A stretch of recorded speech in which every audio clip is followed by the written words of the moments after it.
So there's going to be background noise because I'm narrating from bed. So I am now working on the Maryhill fireplace kit. It is a low-profile fireplace for a dollhouse or room box. It can be adjusted easily from, I believe, 8 inches to 9 inches. You just have to snap off the top of the chimney panels. But right now I'm assembling the base, and it's pretty simple construction. And so you have 2 base pieces, and then the front face of the fireplace, and then the sides. I used walnut plywood for these particular kits. Never again.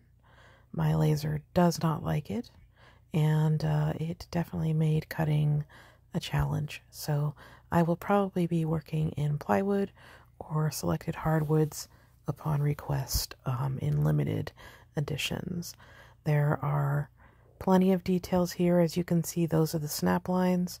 You want to snap off the height that you need for your room, if it's between 8 and 9 inches. Each little line is 1/2 inch, so it should be easy enough. Also, be careful to align your tabs with the bottom carefully, or there will be a gap when you attach your mantelpiece to the top of your fireplace. You want to make sure that everything is properly aligned.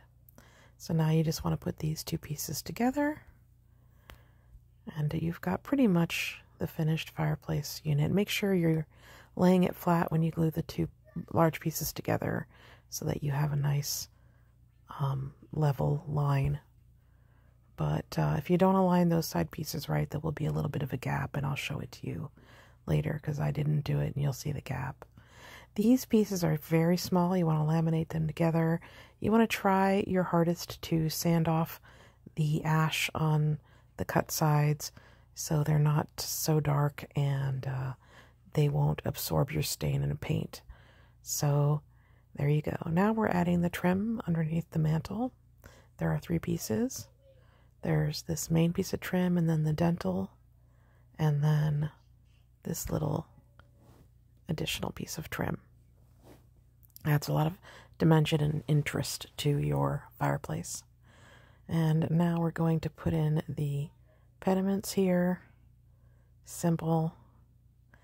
These are made with just straight up basswood ply, or they could be birch ply. But either way, now I'm trying to sand off some of the ash here on the corbels, but they definitely add a lot of detail and interest to this fireplace.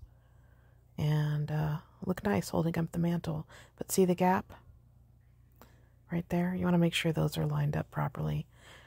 And here is some veneer thickness trim, and this is just a panel.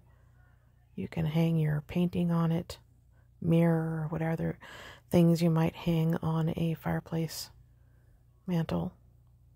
And you want to make sure you mask those down because they do bend and fold with humidity, and glue will do that. And these final little pieces are very dainty. You want to make sure you put glue on every single one of them, probably not as liberally as I did, but just to keep them from snapping at any point. If you glue them down, they won't go anywhere. But I did it messily with my glue bottle here, but you can probably just put it on with a brush and do it much neater than I did.